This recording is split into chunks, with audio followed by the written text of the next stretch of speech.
Alright, so we hit D level max. That was quite fun. I don't know if fun was the correct word to use, but definitely went smoother than I thought it would, considering the deck I was playing. Which, yes, I'm playing. I'm playing Marincess with the new Trickstar Aqua Angel card, the D level max in the Duelist Cup, and you know I'm not gonna lie, I wasn't expecting much from this deck because it's fucking Marincess. Okay, we're in a Tenpai meta with a bunch of pendulum FTKs, secret villages flying everywhere, which admittedly in a deck with 6 spell cards is not the biggest deal. But yeah, that was this deck is actually felt decent to play for this event, for this format as a whole. I'm not gonna say this deck is like tier 1 or even tier 2 or anything, but like I said before in another video I made about like this deck, this was pretty much relegated to being a budget event deck for like the past year or so. So when I took this into the Duelist Cup, I was pleasantly surprised that I was able to actually climb with this, and I was beating Tenpai. I think at the end of the day, I had a winning record versus Tenpai with fucking Marincess. So yeah, this deck is actually quite confident. As long as you don't play against Labyrinth. I will say that there's one matchup that you do not want to face with this deck, and that's Labyrinth, which is a bit of an issue when Lab is like one of the top 5 most played decks in the game. But I mean, you know, it is what it is. If they open Daruma Cannon and they go first against you, they could have like 5. They could have like 4 Ojamas in hand. You're not beating a fucking Daruma Cannon. It's actually so bad. But yeah, if you don't play against Lab, this is like I actually had quite a decent time with this. So yeah, in case you guys are wondering if what made me play Marincess, you know, was there anything new about this deck? Well, yes, we got Trickstar Aqua Angel. Again, I made a video on this, how this was in the new pack, and how this is not a Trickstar card, this is a Marincess card through and through. I'm not even sure Trickstar plays this card, to be honest, but yeah, this card's crazy. It's yet another 1-card starter that's also an extender. If you control a Marincess monster, you can special summon this from your hand or your grave, so that's very nice how it can be used as an extender in hand, but also if you start with this, you can just link this off into like a Sea Angel, and then you can just summon itself back since it's already in the grave that way. And when it's used as link material, you get to look at your opponent's hand and all the set cards they control. You obtain perfect information, and I will say that is like the funnest part about this deck now, is that I get to see my opponent's entire hand. I know it doesn't technically add any in forms of interruption or anything. Like it doesn't make your hand better. It doesn't make their hand any worse. It's just that this is a deck that doesn't put up too much interruption. Again, you're mainly depending on hand traps, and then you get like maybe 2 interruptions on your end board. So being able to see your opponent's entire hand and knowing exactly what to use your interruptions on is actually quite big, and also made for some very humorous games where I saw my opponent's hand. I could immediately tell, oh, this is your hand. Oh, you're cooked, bro. I saw people open 3 bricks in hand. And you know how people are like, sometimes they just try to bluff it off. They're like, let this guy combo. He doesn't know my hand's doo-doo. But then you Aqua Angel, you look at their hand, you're like, you got 2 bricks in 1 starter. You sure you want to you still want to stay in this game, buddy? And then half the time they're like, they don't, and they just leave because they know that I know that their hand is dog shit. So yeah, pretty funny. But to get going with the main deck, right now this is just simple, basic, cookie cutter. This is about as standard of a Marincess list as you can.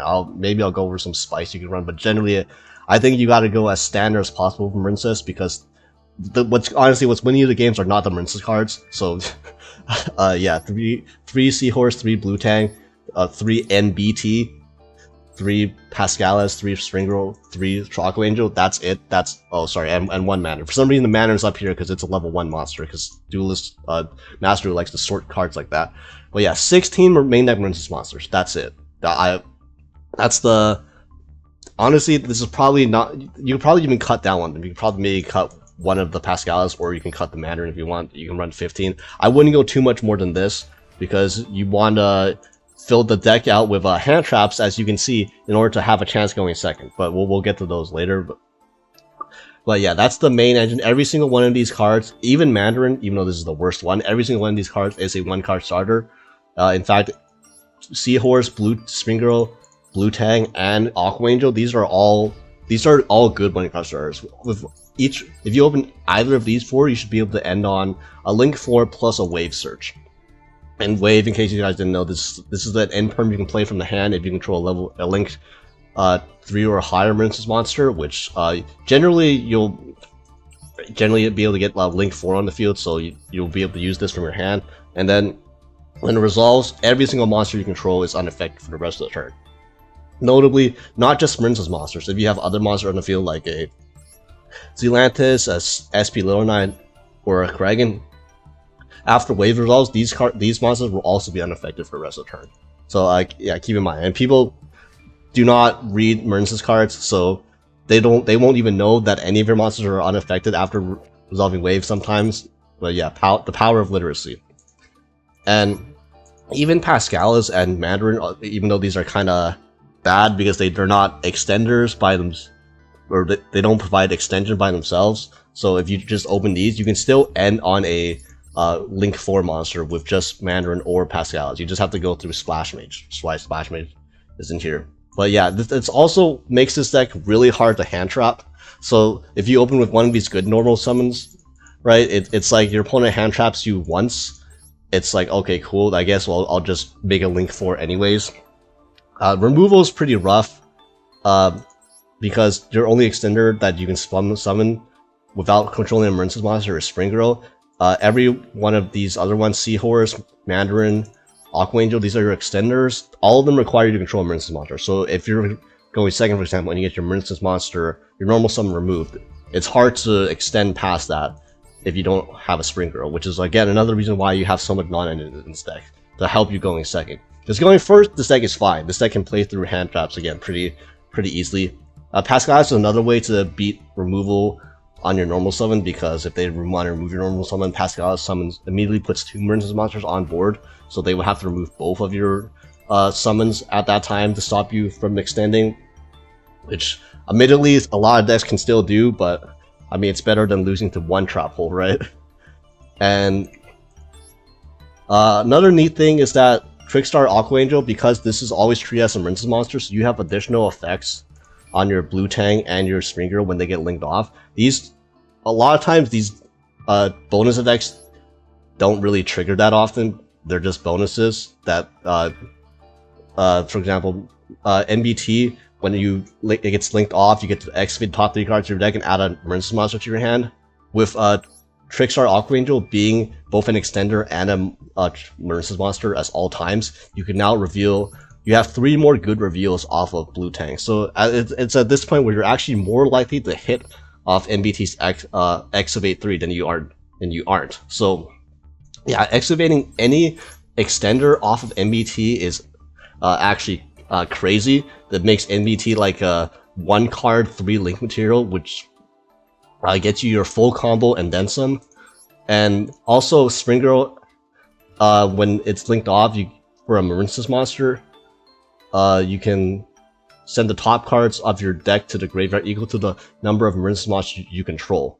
So a lot of times Spring Girl's mill effect didn't do anything before, like it actually did not do anything, just really chain blocked your searches for your Sea Angel, or yeah, basically all the only purpose of the Spring Girl's mill effect did when it got linked off was to chain block your Sea Angels at search.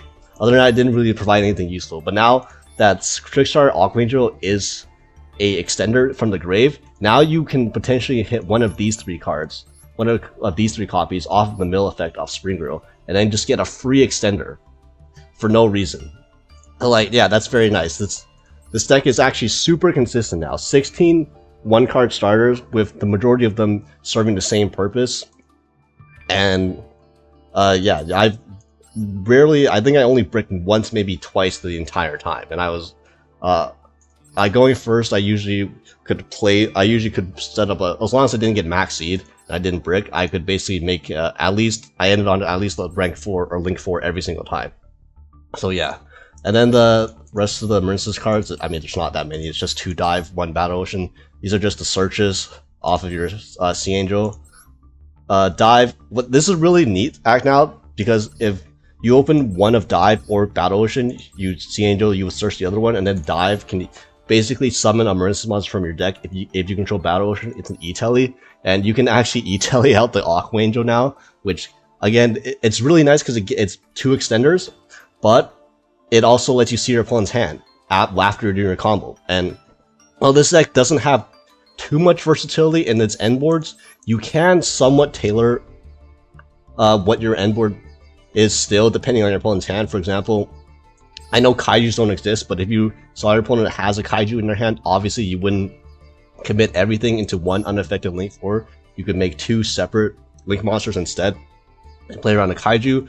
You can see your opponent has a droplet, and if they have a droplet, you simply make your Aqua Argonaut with Crystal Heart to make it unaffected, so that the droplet is useless.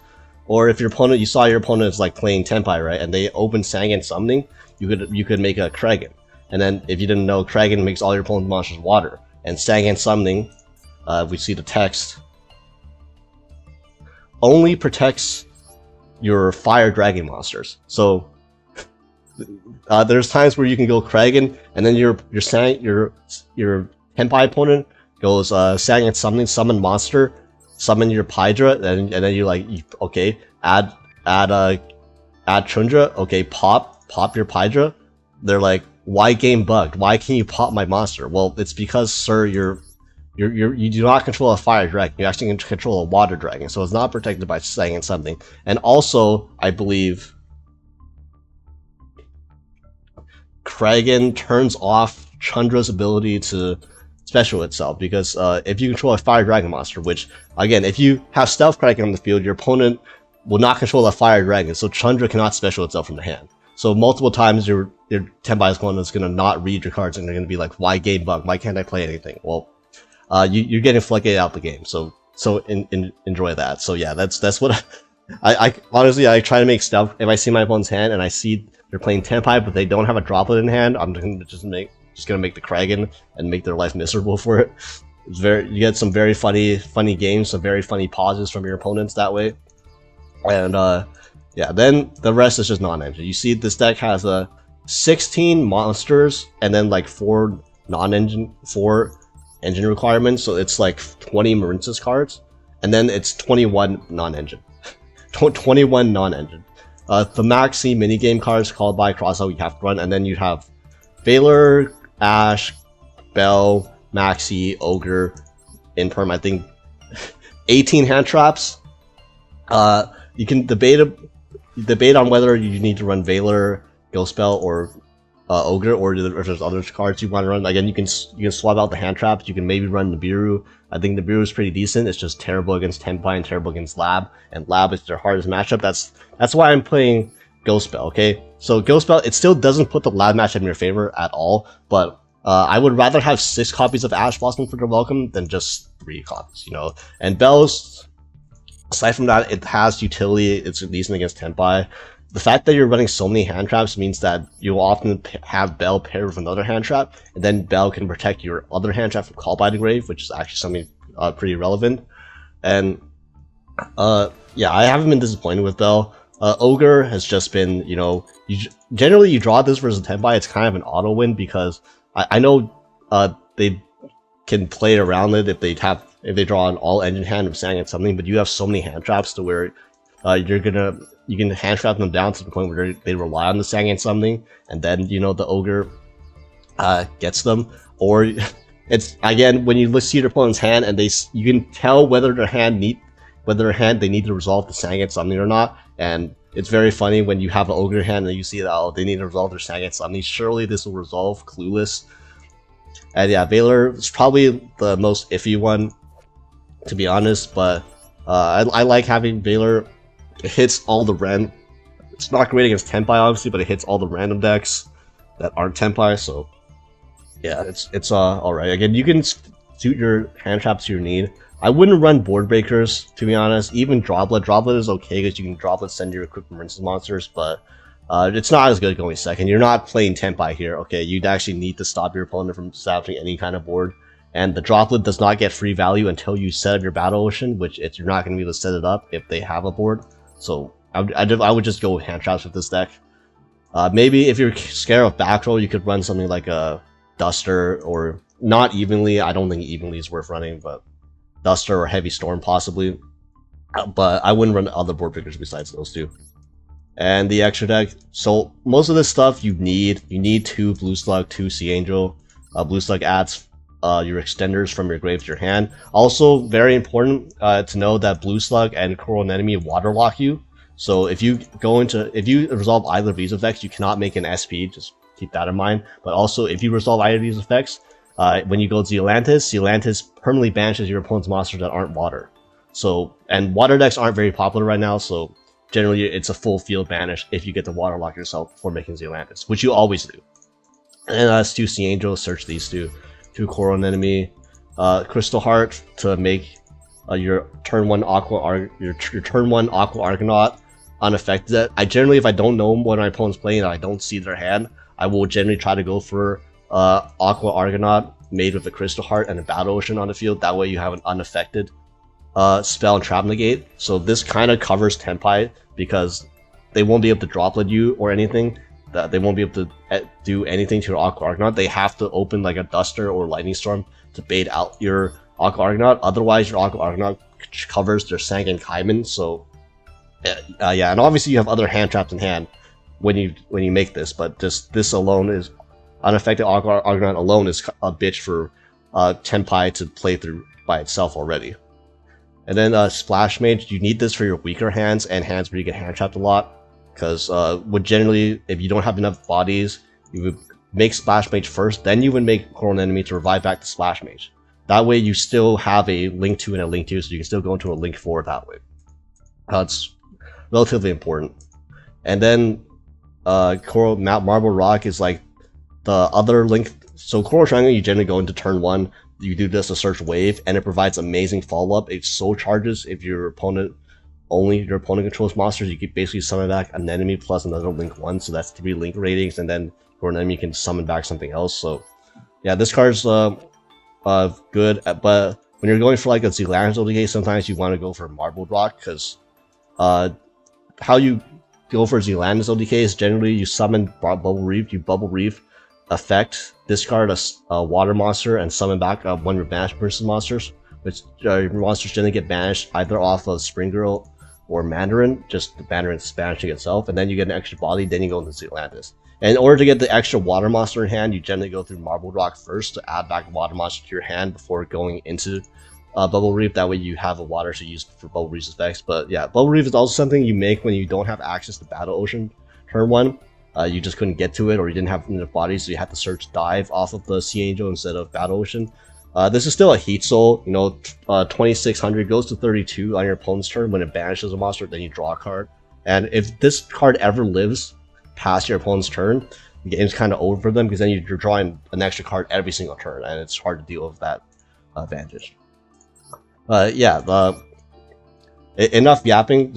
Let's see this deck in action. Alright, so here's how I play out a typical Marincess hand. Classic 3 non-engine plus 1 starter plus a Battle Ocean, which not ideal to draw, but going first, it's fine to draw, because then we can just search the other one. So I'm going to Blue Tang, dump Mandarin. I like dumping Mandarin first off the Blue Tang, so I don't...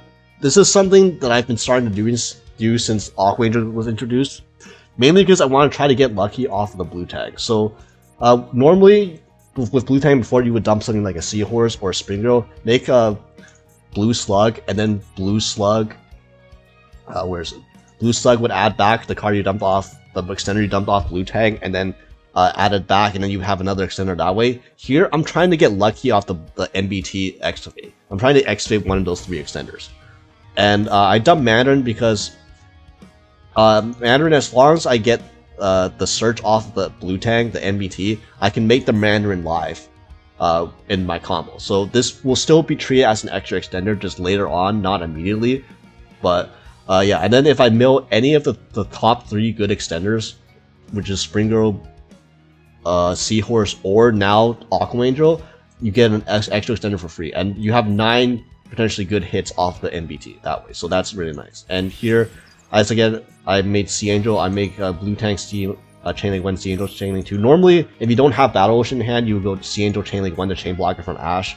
1, I have a cross out for the Ash anyways, but 2, since I already have Blue Battle Ocean in hand, the only card I want to add off the Sea Angel is Dive, since it's like no point having the. I already know what I'm going to add off the Sea Angel, so by taking Dive out of my deck, it gives me an even better chance to activate an extender off the NBT. So, yeah, Sea Angel gets me Dive, and then NBT reveals, and it reveals Spring Girl. So that's nice. We got the extender off the NBT, and we got the Dive, and now our hand's prime. And my opponent draws me. So, for some reason, so many people were on Droll. I don't know why. But, you know, Droll does not affect this deck very much at all. You can see this, my one search, my first instance of searching, searched me 2 cards. And I have a hand full of extenders already. The only thing this Droll cuts me off is searching Wave. That's the only thing. It shuts off 1 interruption. I can do my entire combo unimpeded besides searching Wave. So it's still fine. So watch this. I'm going to activate Battle Ocean, activate Dive. Dive's going to summon Aqua Angel. I'm gonna link it off because I want to see my opponent's hand. Show me that hand. And I'm not gonna lie, this is a pretty poo-poo caca hand for my opponent. Double Genroku 1 Vajra, not what you want to see. And they have 1 Sangan Summoning, which take a guess whether you think the Sangan Summoning is gonna resolve or not. But yeah, now that I see my opponent's hand is doo-doo caca, I have nothing to fear. So I'm going to bring back the Sea Angel, and this is what I'm talking about, where you can make the Mandarin live as an extender when you dump it off the blue tank. So you revive the Sea Angel off of the current enemy. That way you have 2 Marincess monsters and you have the Sea Angel zone. So that way Sea Angel zone gives you something to summon the Mandarin back to. Then I'm going to link off the Mandarin to Blue Slug because I don't need to use it as an extender anymore. I'm just going to use Blue Slug to add back the MBT as follow-up the next turn. And then Aqua Angel, I'll summon itself, and these 2, I'll go into Crystal Heart, and because I'm not searching, I can't search Dive because I'm under Droll, I'm just gonna make the Aqua Angel immediately. So no need to use the link material going through Coral Triangle first. Equip, add back the Dive, and then equip 3. And then here I have an extra extender in hand, so you know what I'm gonna do is I'm gonna special Spring Girl, and I'm gonna make Kraken. My opponent leaves because they were not gonna win this anyways. But yeah, as you can see with this extra extender, and something I forgot to mention was that Aqua Angel being a level 4, it lets you go into rank 4 plays. So it makes Kraken a lot more easier to make on your end board too. And Kraken's obviously very strong when paired with Aqua. Again, no Dive, but we still would have ended on 1, 2, 3, 4 interruptions with the Handtraps, and again, our Aqua Argonaut was unaffected, so even if my opponent top deck Droplet, they weren't gonna win that game, not even close. So I promise this game is not deja vu, but we go first again, and we normal summon NBT dump Mandarin, link NBT off into Sea Angel Chainlink 1, NBT Chainlink 2, because we didn't open either of the searches for Sea Angel this time. I don't mind revealing either Dive or Battle Ocean now off NBT. Of course, we don't reveal either of those. We reveal Pascalis, which doesn't do anything this turn. It's a very normal summon, and then we add Battle Ocean, and we get Drolled again. Again, very, very nice Droll. This card's so common, but when you leave with NBT, that's very strong to Droll, because we already got basically 2 searches off of it, and all we're gonna miss out is the Wave, which is fine, because we hard drew the Aqua Angel, and now show me that hand.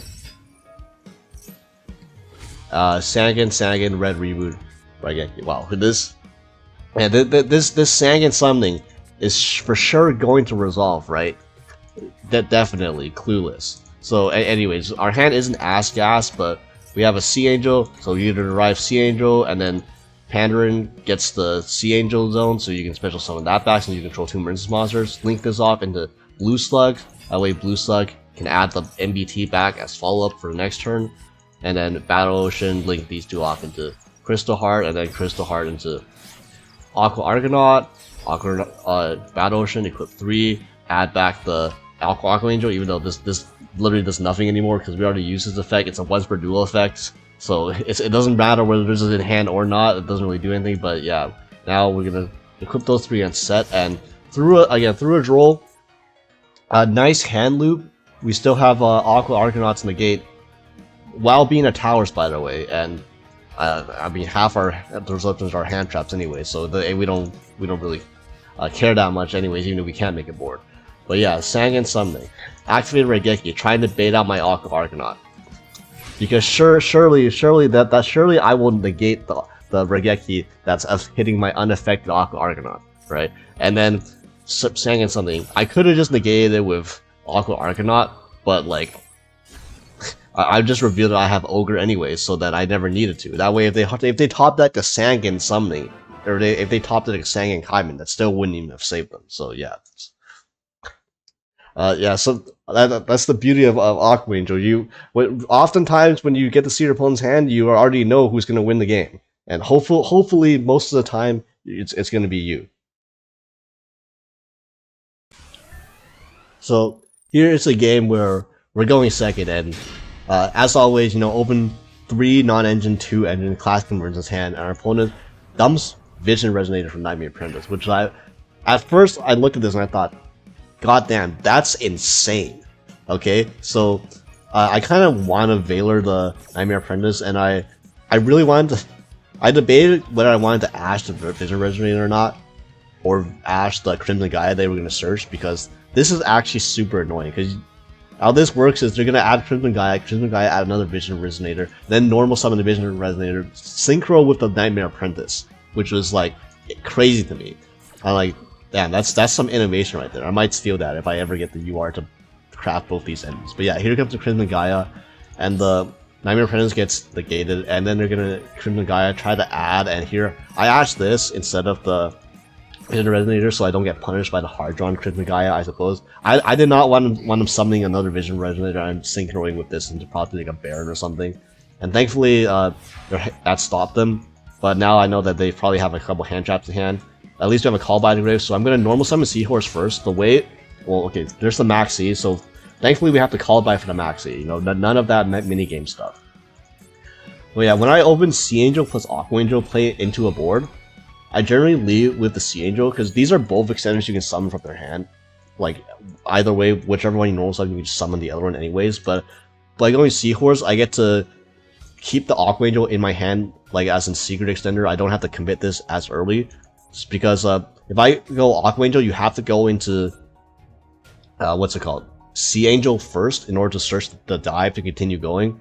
But if that gets hand trapped and that gets interacted with, then you don't have a link zone to summon the Seahorse to, which is not as good. Whereas if you start Seahorse and you just link it off into Blue Slug, and then Blue Slug add back the Seahorse, if for some reason some part of that gets interrupted, no matter what, you can just summon Aqua Angel from your hand. It doesn't have to special summon to a zone a Link Monster point to, so you can just have this as a free extender. So this is safer in the hand traps.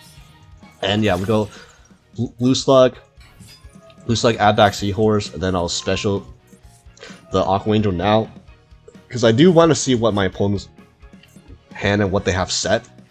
And I also have the zone for Blue Slug now, so it's fine. And I'm gonna link this off into Sea Angel. Go Sea Angel Chainlink 1, and then Aqua Angel Chainlink 2. That way we chain block the Ash as well.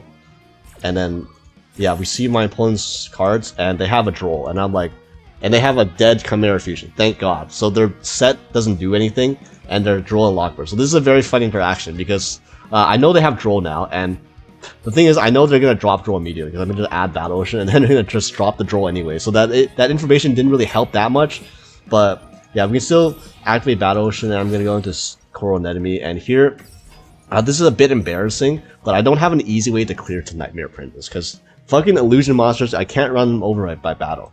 So I go bring back the Blue Slug, and then I enter battle phase and attack over. I should have made a Link 4 first and attack into this if I'm going to do this play.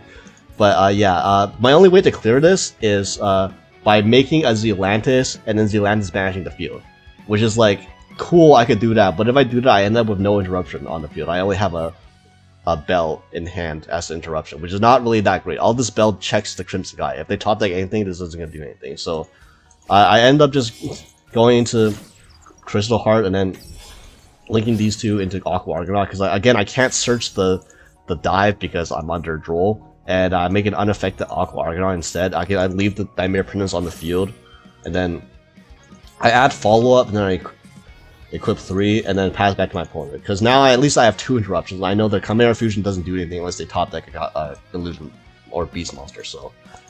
yeah, they're gonna go for their turn, and they're gonna Crimson Gaia, and here... So I get greedy, I should have just built this, I don't know why because my logic, I guess, was I was gonna use Argonaut, summon back core and enemy, get more follow-up on the next turn, but I already have follow-up off the Seahorse. One Marincess monster in this position already wins me the game, so... Yeah, definitely should have belled the Crimson Gaia and not use my once per turn spell Trap Negate. But I'll see if they have anything, and they had nothing. So, in fact, because they had nothing, this game is mega over. And now I'm going to core an enemy, bring back Aqua Angel. I know this look effect is only once per duel, so I can't actually check their other set card that they just set, if you're wondering. But yeah, I'm gonna use Aqua Argonaut's secret effect. By the way, it has another effect where you can return a water monster you control to hand, and return a card your opponent controls to hand. So yeah, that's way I get rid of the Nightmare Princess without going to Zealantis. And now I just do my plays, be as safe as possible. Go Sea Angel, add a copy of Dive, activate Dive. Dive will get MBT, send Mandarin, summon itself onto the current enemy, like MBT and current enemy into Triangle, mill, activate 3, add back, and then they're going to red screen. I've never seen this card in my life. This is some crappy red Dragon Archery support. Your opponent monsters cannot declare attacks. So I am gonna make Zealantis declare this in the battle phase, so that doesn't matter in case you're wondering. Zealantis can pop stun traps in the battle phase. But yeah, then we activate another Spring Girl. You hit so much more off NBT now because of Aqua Angel. Then I'm gonna add a Marincess Wave just as another thing, and then go into Great Bubble Reef, and then yeah, my opponent sees right on the wall. We're gonna go Bubble Reef, summon something back, Zealantis enter battle phase, pop their red screen, attack for game. But yeah. Okay, so this is a game where we're going first, and this hand is like good and bad. It's good that we're going first and we open Caldwell and Wave. It's bad that we open Pascalis and Mandarin. Like, Mandarin is not something you want to open.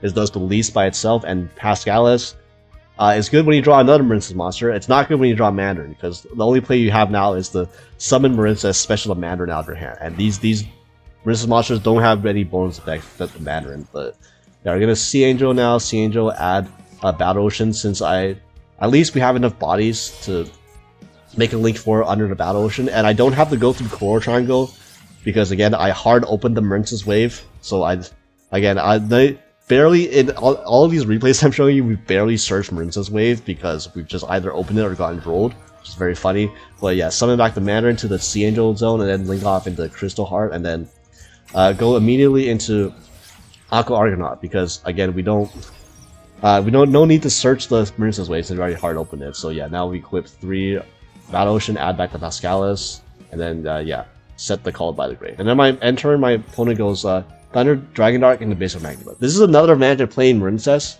because you literally you do not get hurt by Bestials whatsoever. Your opponent has to banish their own shit if they want to make the Bestials live. So that's nice in this matchup. You're gonna go Thunder, Dragon Dark, summon Magnemud effect, and search Druid's Worm, which is very nice. Keep banishing your own monsters. Feel free to do that. And my opponent activates Allure. So here, I know you might be thinking, why am I negating Allure? So Allure in Thunder Dragon is literally Pot of Greed.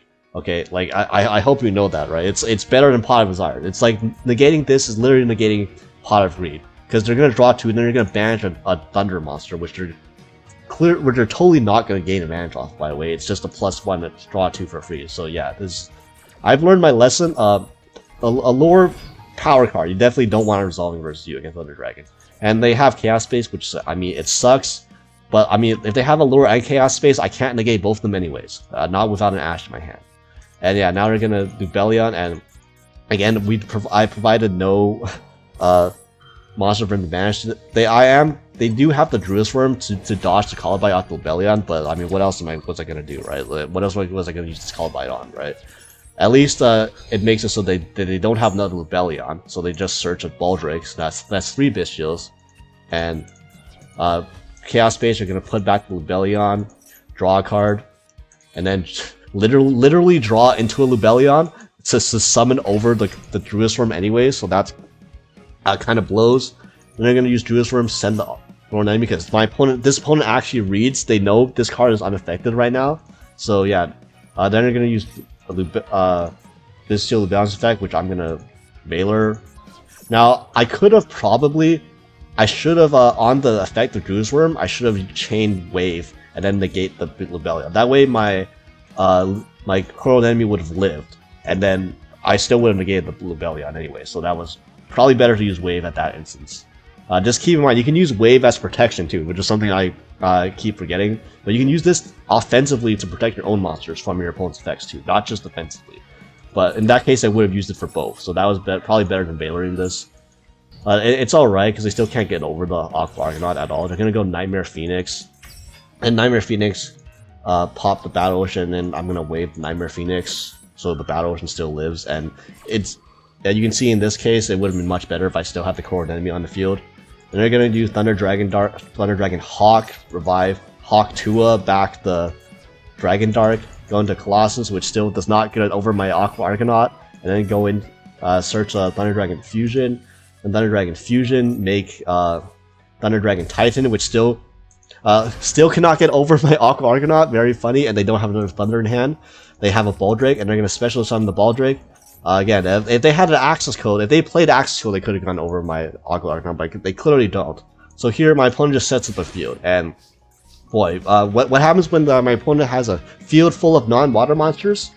Okay. Well, first of all, we have to battle phase to clear the Baldrake, because the Baldrake actually deals with Link Summons. But after that, you go Pascalis, go into Blue Slug, then Blue Slug, add back Pascalis for follow-up, and then link off the Aqua Argonaut into Zealantis, and then Zealantis wave the entire field, because I'm waterlogged. None of your shit comes back, so now your entire field is gone, and the Zealantis comes back, and so I made multiple misplays here. Again, I'm just saying, if I still saved my if I had saved my core enemy from last turn and I used the wave properly, that game would have been over because I would have had a core enemy on the field.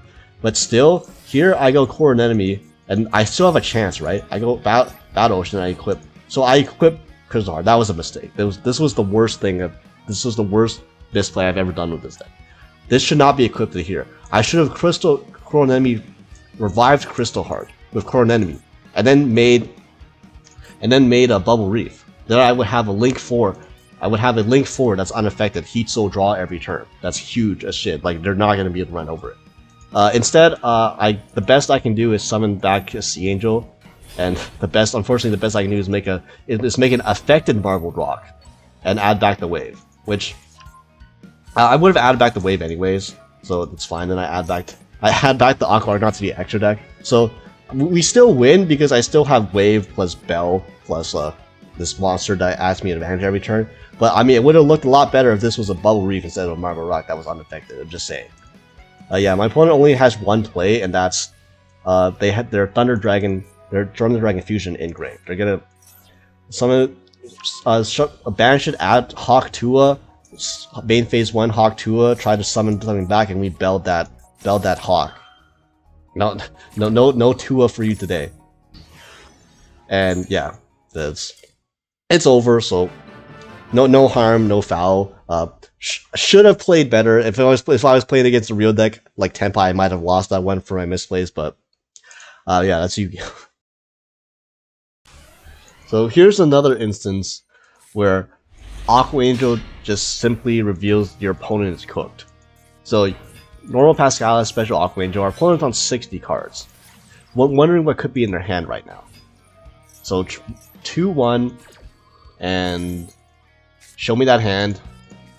Wow, very, very, very nice hand. They're on the 60 card Infernoble Warrior Pile Abomination. Opens 2 bricks, Squeak Knight, and Reflection. Oh, I have Preparation of Rites, which fortunately we do run Bells, so that's not going to do anything for them. And they have one live card in their hand at all, which is Diabellstar. And we don't even need it to put up a board. But literally the Handtraps are non-engine already covers their entire hand. But since they have no Handtraps, you might as well go more in, right? So we're gonna add Battle Ocean, then activate Battle Ocean, go into Core Enemy, An enemy, bring back the Pascalis, go into Coral Triangle, an enemy, add back Aqua Angel, and then we're just going to send it for a wave, and then Aqua Angel summon itself back, and we go into a Great Bubble Reef. So I go into Great Bubble Reef here instead of Aqua Argonaut, because I know our opponent has Duster in hand, and if I just make Aqua Argonaut, it's just gonna get baited out by the Duster. We're gonna have to negate the Duster with Aqua Argonaut anyways. So instead, I just make a Great Bubble Reef, because so that way we get an extra draw. Because I don't care if they Duster my field, because Great Bubble Reef doesn't depend on Ocean being alive. Aqua Argonaut requires monsters in your back row to have its negate up, so obviously when they Duster your back row, you're forced to negate it. So you might as well just make Bubble Reef and just get an extra draw out of it and just ignore the Duster. Since we have no other back row, we have no Inverms or Callbys, right? So yeah, Bubble Reef, Nash Aqua Angel, get another bell, that's very funny. And then I'm gonna maxi them, even though I saw their hand, they're not really gonna be special something much because they're not gonna be able to do anything. And yeah, they send one of their bricks, the Squeak Knife for the Diabellstar, which just gets Veiler. I probably should have Marincess waived this, honestly. I knew the contents of her hand already. There's I don't really need to save this wave for anything. And they're gonna activate Duster, which again we don't care about. In fact, look how profitable this Duster is. This Duster let me core an enemy, bring back my battle. What a great Duster, man. That's I just added back the card you destroyed with Duster. So yeah, there's the prep and there's the bell. So they're not gonna be able to do anything with their Mikanko stuff. And their last card in hand is a Rondo, which frankly they're gonna equip to my Bubble Reef, and then they can't do anything to it, and it has to equip it to my opponent's monster, so they can't, equip the Diabellstar and whatever. And yeah, back to me. The unfortunate part is I didn't draw another monster, so our opponent lives, but at the same time we have 5 interruptions plus a Heat Soul up. So I mean, then an opponent has 2 cards. They have 2 real cards. So what are they really gonna do? I'm gonna attack into Diabellstar. I'm gonna let them discard your last card in hand. Another brick, huh? Interesting. I wonder how many bricks this deck runs. So yeah, they're gonna get the OSS, which I could not care less about. I wonder which one of my 4 negates I'm going to use on the OSS to prevent it from doing anything. And yeah, manage Sea Angel, draw a blue tank, finally draw a monster so our opponent is dead next turn. You're going to OSS, send the Diabellstar. So they should have OSS send the Mikanko Reflection, because that way it would have sent my Great Bubble Reef to the grave. Now they may not have wanted to do that because they might have read Coral Triangle, and clearing my board would have let me bring Coral. Well, actually, no. I actually banished all my links. My Great Bubble Reef usually doesn't live this long to banish all my links from grave. But yeah, I actually didn't have that meaning to bring back the Coral Triangle. So yeah, if you're playing Mikanko Infernoble, be aware one of the plays you can do is OSS send the Rondo that you put to your opponent's monster. That way, after a resolution, your Rondo would just send the Great Bubble, the monster that's equipped to the grave for free. It's a free removal. Don't know why they didn't do that. Again, doesn't matter because I have an Ash Blossom in hand, and our opponent is once again down to 1 card in hand, and they're gonna enter battle phase and yeah, not do anything. So now we're gonna get another draw of Great Bubble Reef. This is we've drawn 4 cards off of Great Bubble Reef. The usual, yes. So yeah, that's how you know the game's over. Anyway, I'm gonna pitch a blue tank to summon back a Coral enemy. Coral enemy is gonna summon back the Coral Triangle. Then I'm gonna normal summon Blue Tang, and that's game on board already. And yeah, it's they had no chance straight from turn 1 because we both of us knew that. They just decided to stay in there for the video's sake. So I appreciate that. So yeah, this is a completely competent rogue level deck, and honestly, as you can tell, this is still very cheap aside from the staples, which. Again, it just depends on what staples you own and which you don't own. But the main core of this deck is super cheap. Only URs you need are Aqua Argonaut, Coral Triangle, and Zealandis. I think most people should have a Zealandis by now. It's just these cards might be questionable. Again, Konami, when the hell are you putting these cards in the secret pack? These cards have been in the game for 2 years now, okay? These came out in the same pack as fucking These cards came out in the same pack as Kaiyushin. Okay, Kaiyushin got a secret pack like months ago, early 2024. Where the hell are the secret packs with the Marincess monster in them? Like come on, you even have Zealand. You can put all of these in the same pack. Like I don't get it. Did you guys just forgo or something? I don't know. Yeah, other options. So I guess some people might be wondering why I'm not playing Ran Adrian. It's mainly because I just wanted to fit in more hand traps. That's it. I wouldn't say this is bad. In fact, Ran Adrian got better because now you can discard Aqua Angel as a free discard for Ran Adrian and get another level 10 synchro on your field for free. But at the end of the day, you know, I just wanted to run a minimal Marincess monster account and then just run hand traps for this meta. Because hand traps is how you win with this deck in this meta, unfortunately. So yeah, and then Cyan Mining, again, Cyan Mining is also a -1, and I wanted to run as little few monsters as possible, and also Cyan Mining can't even search for Aqua Angel, because this is not a, this for some reason, this is, the only thing this is missing from being a Marincess monster is being the Cyberse monster. It's a fairy, so yeah, it doesn't really matter as long as you don't play Cyan Mining, so yeah. Yeah, hope you guys have all reached your D level max or D level 19 and gotten all the gems from Duelist Cup so far, or you will by the time the event ends. So yeah, good luck everyone.